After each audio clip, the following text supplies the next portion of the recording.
Witches, witches, witches, witches!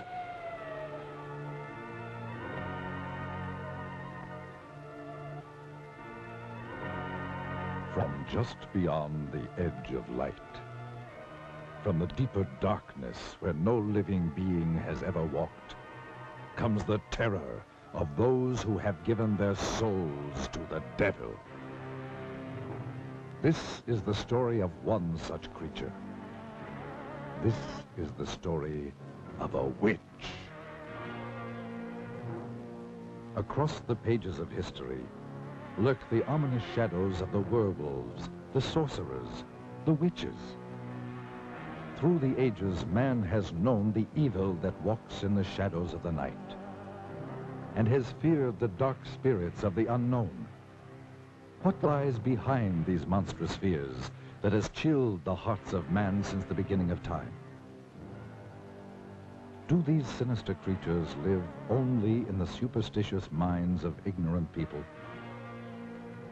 Those who have studied the history of the ages and who know the dark secrets locked in the vaults of time, to them, the word witches brings a trembling fear and a shuddering terror.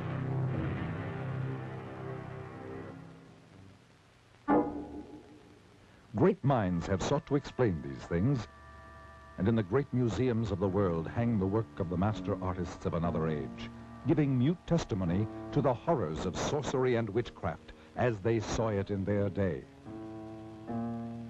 To tell you this hideous tale, and to better help you understand these murderous creatures, let's go back 500 years, for that will bring us back to the time known as the Dark Ages, when the witches held much of Europe in their black grip of fear. And let us study some of the paintings by the great master artists who lived in the age of witchcraft. And through their eyes and the genius of their art, let us try to understand these strange creatures and the evil forces behind them. In the old books, we read that a witch is one who has given his soul to the devil. To do this, they must renounce God and all other things that are decent and good. It is said that they make a pact with Satan written in their own blood. In return for this evil deed, the devil gave them supernatural powers of magic and evil. They could make their bodies disappear or change into any kind of beast or animal at will. They were given the power to cast their ominous shadows across the lives of others.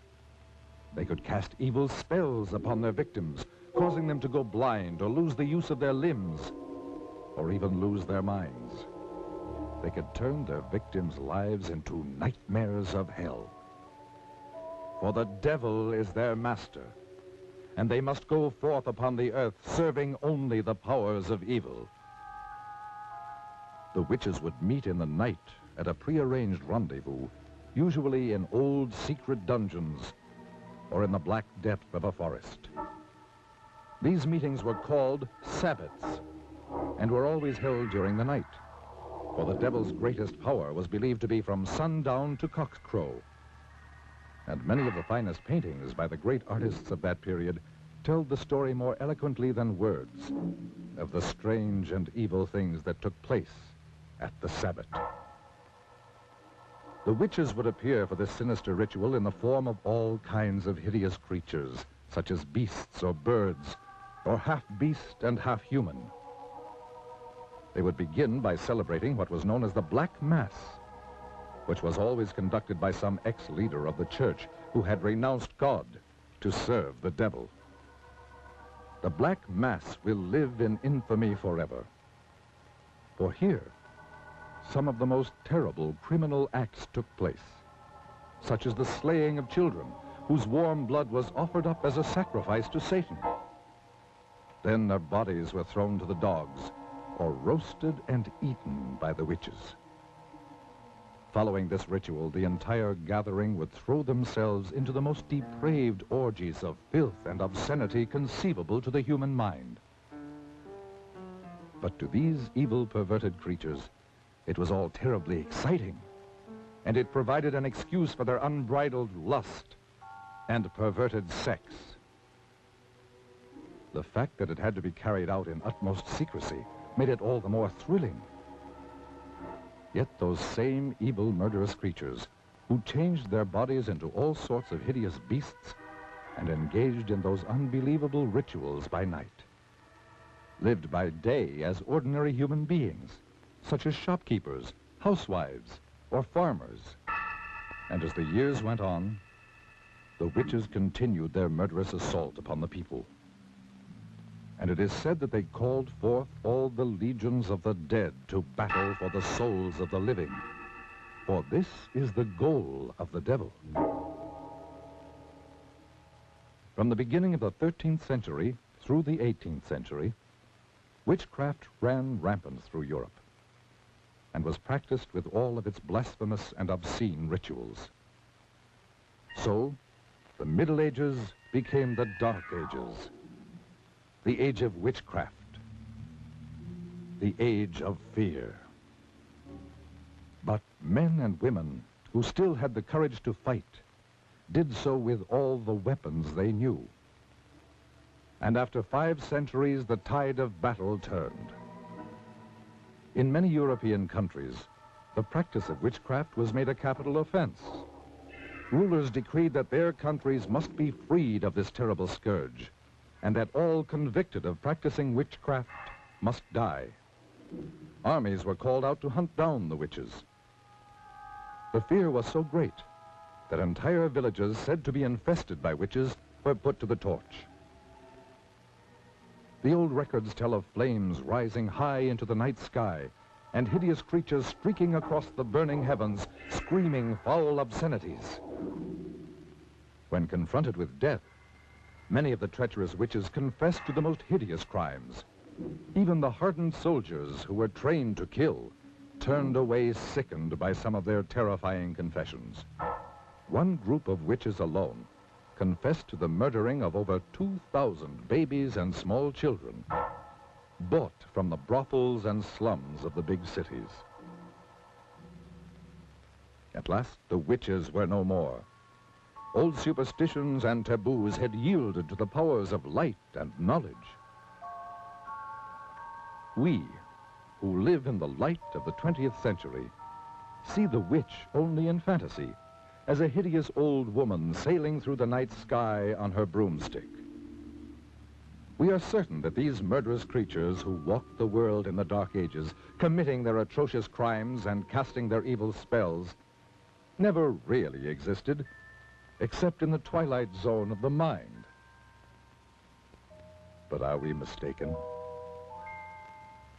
From deep beyond the edge of light, from somewhere out there beyond the grave, beyond the dimensions of life, do these ominous creatures still exist? Let us see.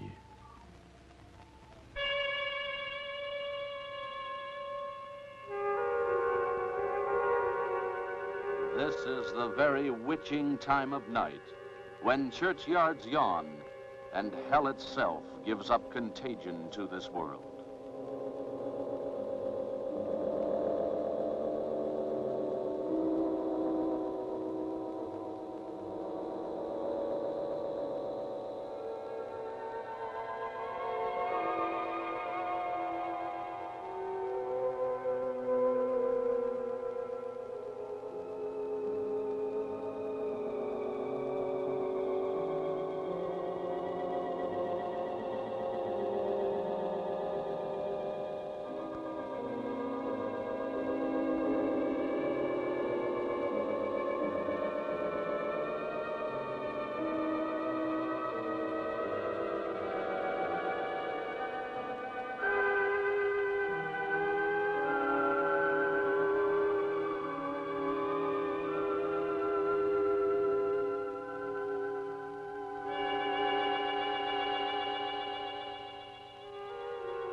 If I could have known of the strange and haunting experience that was waiting for me, I never would have driven any further into the hill country of central Texas.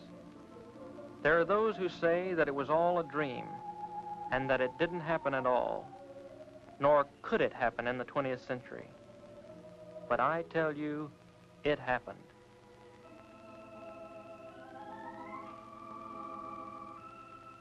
Perhaps you will be able to believe it if I tell you about where it happened and the people who lived there. To begin with, it was early spring, and there are few places in the whole world as lovely as central Texas in April.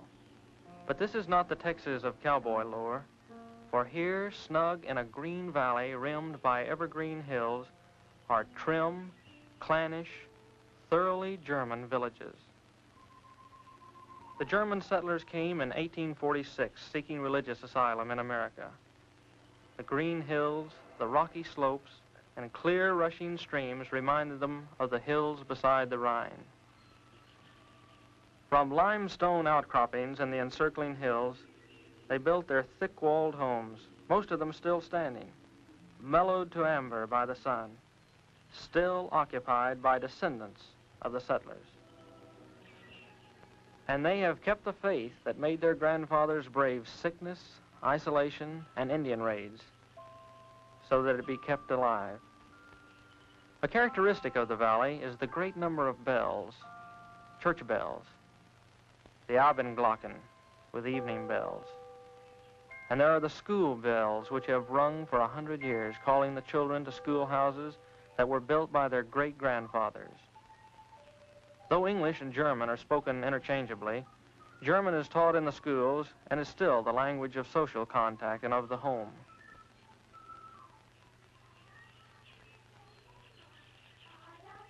And they sing in German.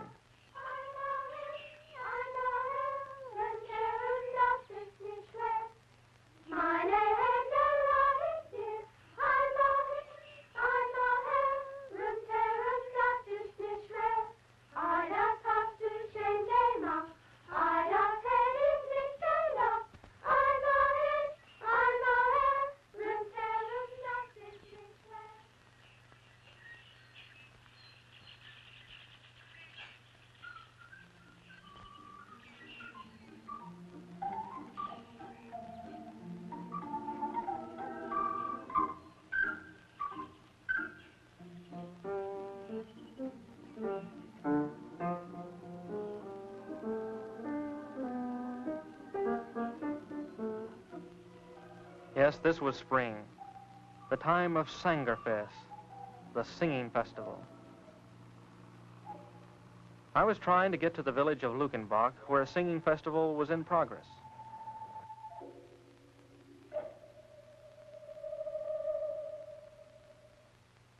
You can joke all you want to about how far a sports car can go on a gallon of gas, but when they're out, they'll sit there like any other car.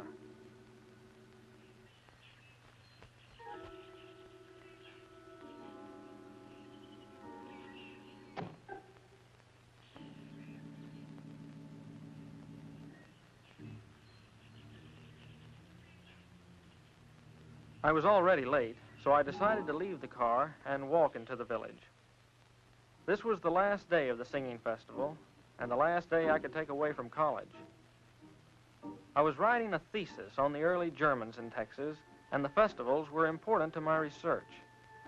As I walked through the countryside toward the village, I thought to myself how lucky these people were to live in such peace and unspoiled beauty. And yet, as I approached the old burr mill on the outskirts of the village, an ominous feeling crept over me. It seemed as if the dark shade trees above the mill race were about to swallow me up and take me back 100 years, as indeed they soon would.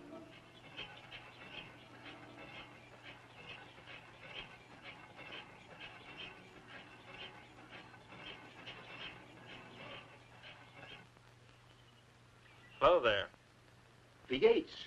I'm looking for a place to stay for the night. I wonder if you could help me. Schönig sehen, mein Bruder Hans. Good beer.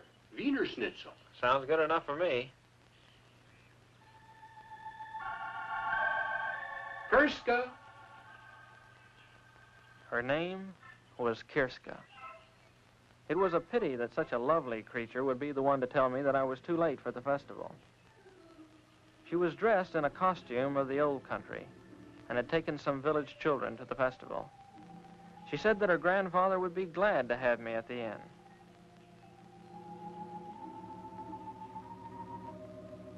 As we turned to go, I couldn't help thinking that the old miller could help me in my search, so I turned to him. He seemed pleasant enough as I asked him if he could help me. But when I mentioned the words superstitions and witchcraft, he simply turned and continued with his grinding.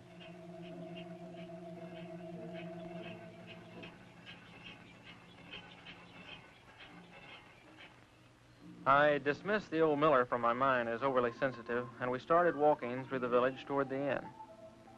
I tried to ask Kirska questions about the village, but she was interested in what she called the outside, what it was like at college, what kind of clothes were being worn by girls her age.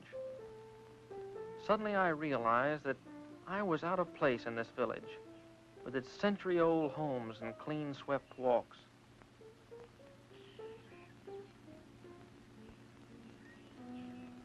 But as we approached the inn, her mood changed.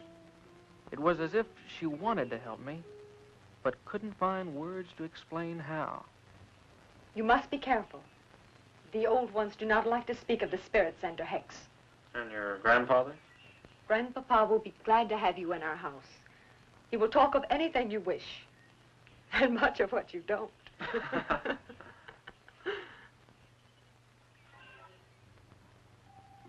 That evening, after a good German dinner by the fire, Hans Schunig, the innkeeper, puffed on his pipe and tried to find words to answer my questions. Ja, mein Bruder, the miller. The villagers, they are afraid to talk of those days when the spirits were about our belly, especially the Lukenbach witch. The Lukenbach witch? I think I talk too much. Surely after all these years it would be nothing if you told me. I will help you when I can, but we must not talk of the witch. But I promise you, I'm not going to say anything to anyone. I'm just interested Good in luck. I had just about given up hope of any help from anybody. Come in.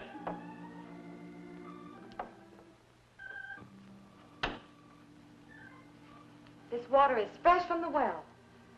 Thank you. Oh, do you have to go? I mean, well, I'm not having too much luck with the others, and I thought someone younger might be able to help. Someone like you. More help? With my thesis. I'm doing research for a thesis. They want to help you. If they could be sure it was the German immigration you were writing about. But, okay, so it's not just about the immigration story. So it's also about customs and legends and strange oddities that we're hereabouts. And witchcraft? Listen, I didn't say anything You about can be honest with me. All right, so I'm interested in witchcraft and sorcery in the old colony. What's the harm in that? The old folks do not take these things lightly. I didn't mean to upset your folks the way I did. But what can be the harm in a guy researching something that happened over 100 years ago? You would have to live here to know us, to understand these things. You're what we call friender. You're from the outside. They don't trust you. Are they trying to hide something? Don't you? Why are you so interested? It's just an academic hobby with me. I know there's a lot of talk about witches and warlocks and stuff like that, and a lot of people actually believe it. But I've done a lot of research on witchcraft, and I actually believe it can be boiled down to a simple mathematical and economic formula. How do you mean? Look, in any history book, in any age where there was widespread famine, sickness, want, you find an outbreak of women being denounced as witches. In the late Middle Ages, thousands of people were executed in Europe and England. In Massachusetts, 20 witches were put to death. All of these were times of widespread disease and hunger. But when your people first settled in this country, they had not only disease and hunger to contend with, they had the Comanche Indian raids as well. Little wonder, then, that the ugly word witchcraft was heard in the new colony. But what pleasure can you get from studying about all this? To better understand the witch hunts we have today. Witch hunts? You would think that after the delusions of New England and early Texas, the urge to hunt witches would have disappeared from the Western world, but nothing of the kind. The medieval idea of witchcraft was replaced with things like race and nationality. What can I do to help? Your grandfather mentioned the Lukenbach witch, but caught himself when I tried to find out more about her. Now, I've heard of this case before. Can you tell me something about her? There was a woman called the Lukenbach witch. My grandfather and granduncle will not talk of it because it was their grandfather, Schoenig, who denounced her. The settler that built this inn? Yes. In this very room. In that very bed. Don't leave now. I have an old book, very old, which will tell you all about it. But you must not tell the others about the book. You have my word. I'll just be a minute. Kirska. Yes. You have the sweetest smile. Is that what the college boys are telling all the country girls this year? No, I really mean it. I believe you. It's just that I don't ever really notice anyone until they get a little bothered and light up like a candle. You know, with your German good looks set off with something simple and black, you'd look like a little cameo. I'd better hurry.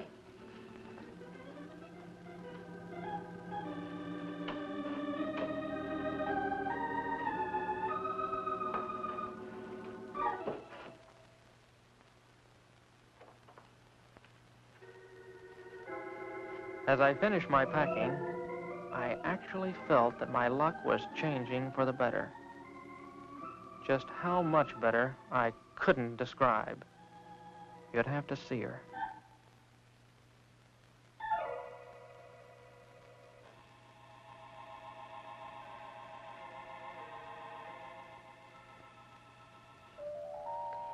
You said something simple and black. I did? Oh, yeah, I did. Shouldn't you close the door? Yes. Yes, of course.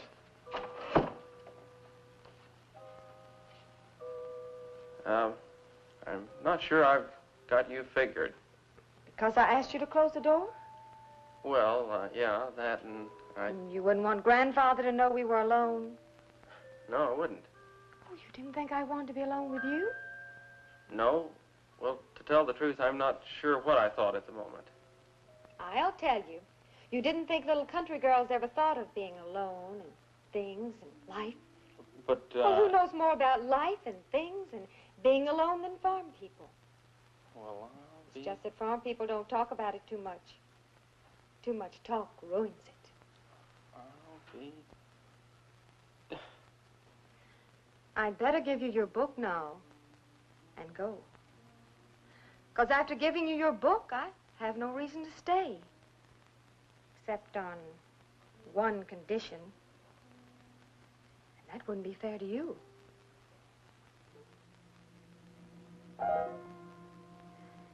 Good night, friender.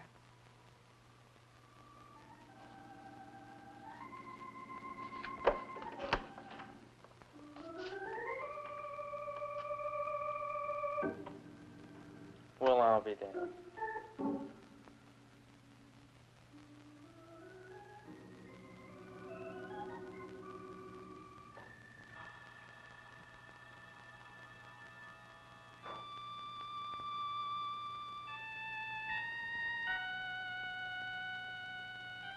The early Germans in Texas. To understand and properly know how witchcraft and suspicion raised its ugly head in the early colony, remember that in the first year of the settlement, typhoid, sleeping sickness, and other bitter hardships were climaxed by an epidemic that took the lives of 200 of the 600 settlers. The villagers looked for someone on whom to blame the troubles. What better subject than the widow who walked by moonlight? The widow who was too aloof to speak to the women of the village. The widow who caused the whispers about a clandestine affair with the innkeeper Schoenig. The widow witch, they called her. Witch? It must be remembered that this was a time when a man of power could conveniently denounce as a witch any woman discovered with him in his bed. Such a man was Otto Scheunig. Yeah.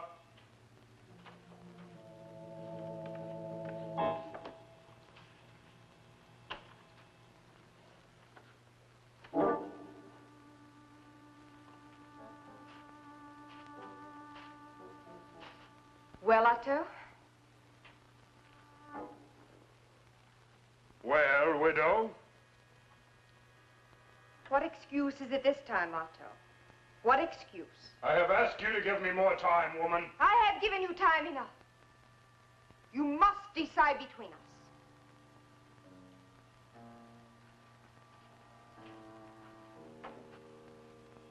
I cannot break charity with my woman while she is infirm. The villagers are talking. I hear them mouthing when I pass their doors. What are they saying, widow? They're saying that I have taken the bed of an invalid wife. They're blaming me for their miseries. The curdling of milk and the spoiling of butter. They say it is the curse of the widow witch. My washerwoman tells me that on Sunday last, the preacher read from the Old Testament. "Thou shalt not suffer a witch to live." You must take me away from all this. I cannot break charity with my woman while she is infirmed. You have broken charity with me? What am I? A chattel to be used when convenient? To function where your wife cannot? To lie with, but not to marry? Quiet, woman. Keep your tongue. I'll not be silent. For I fear this talk of witches was born with you. Is it you who have woven this web of spectral evidence about me? Is it you who have called me a witch? Oh, your face belies you, Otto. Would you have me burned?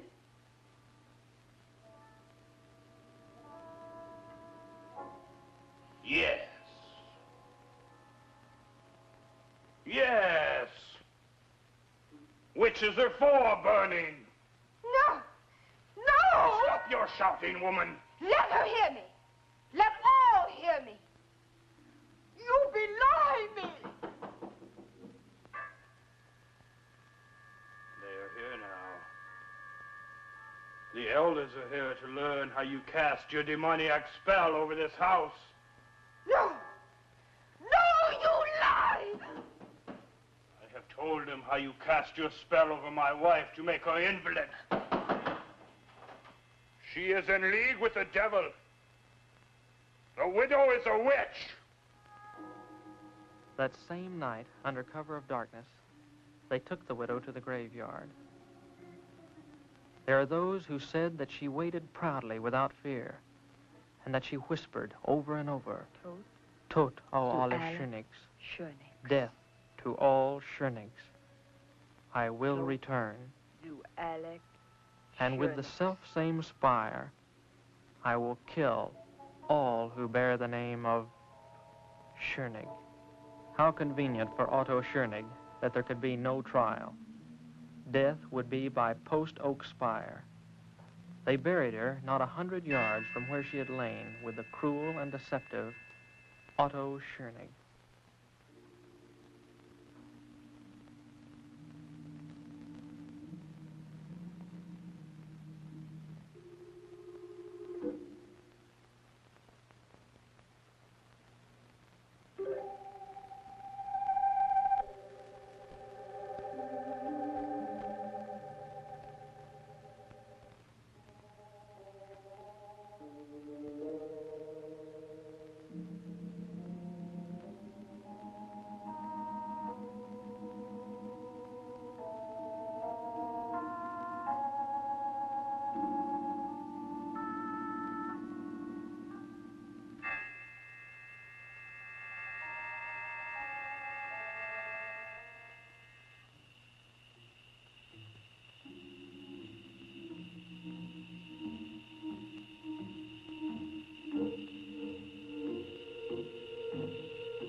There it was, the mummified face of the widow, with eye sockets staring. And among the crumbling bones, the stake, now petrified stone. What a prize. If I could but take the stake, and the temptation was too much.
and won by water.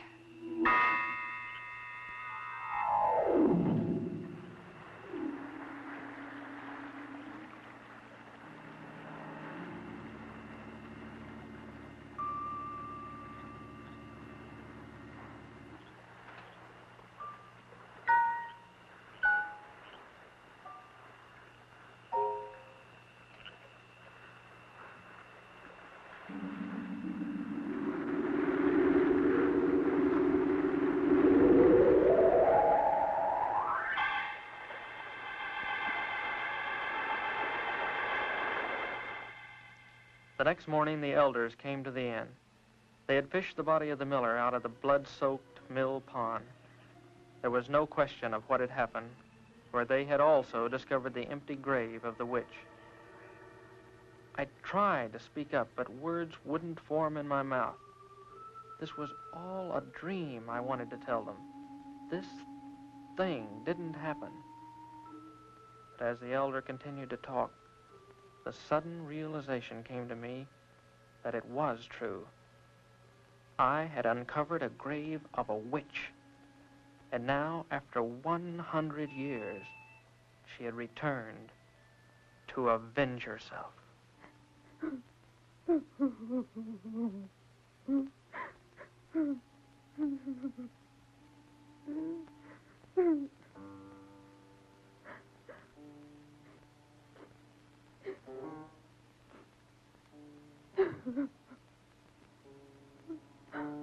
The elder warned that no one should leave or enter the village until the witch be found and return to her grave.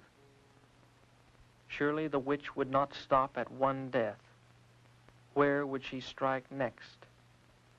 The only two villagers with the name of Schoenig were the innkeeper Hans and Kirska. As the moon rose, we did all we could do, bolt the shutters and wait.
And won by fire.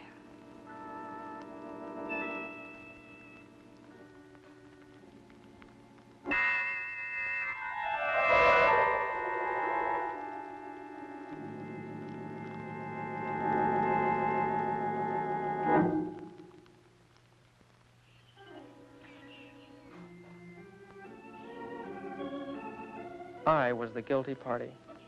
Just as surely as if I had held the stake, I had killed them. I could no longer contain my guilt. And yet, some kind of power kept me from speaking up. It was as if I was hexed by the witch herself. I made up my mind to find the witch and stop the killing. The librarian must have wondered at my strange questions. Under the guise of research, I asked her if there was some place people could hide in the hills by day, maybe some place where they went to during the Indian raids. Yes, she could help me. There were some caves downstream from the mill. I had my information.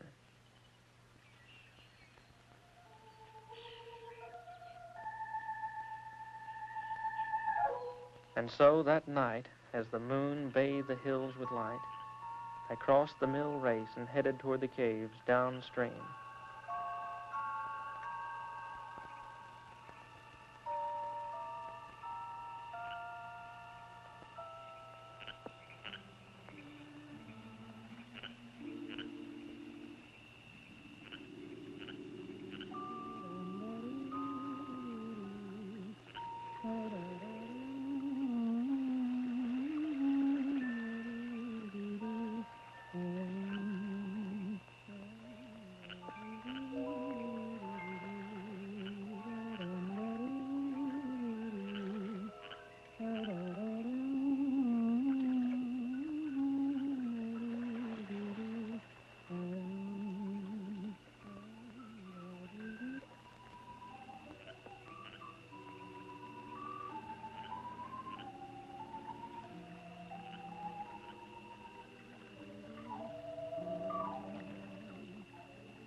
As I watched, fascinated by this beautiful creature, I couldn't believe that here was a vengeful witch who had murdered 2 and was sworn to kill a 3rd. For a moment, I felt sorry for her. This lonely nymph, whose friends were water snakes in the moon. And she seemed to know every sound of the night.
As her eyes met mine, all thoughts of capture or punishment of the witch drained from my mind. I was helpless. Her power and beauty engulfed me, and I found myself completely obeying her will. I followed quietly as she picked up the gown she had torn from Kirska's back.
One by water.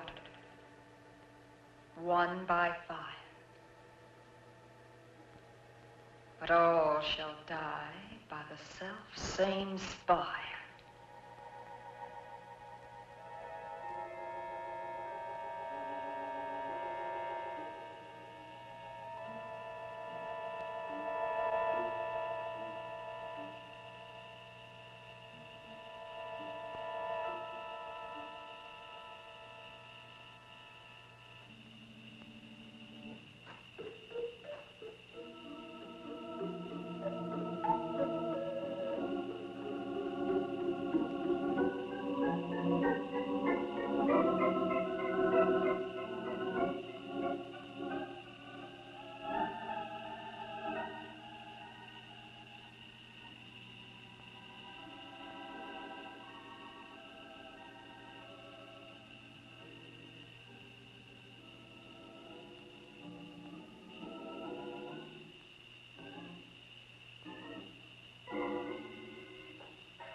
Later, in the cold gray light, I spread the dirt over the widow. My feelings were mixed. Here was a woman who had taken 2 lives. Yet she had been denounced maliciously and killed by the same stake. Was she witch or wronged widow? It is not for me to say. I am only glad that her tempest is over and she has returned to her 100-year sleep.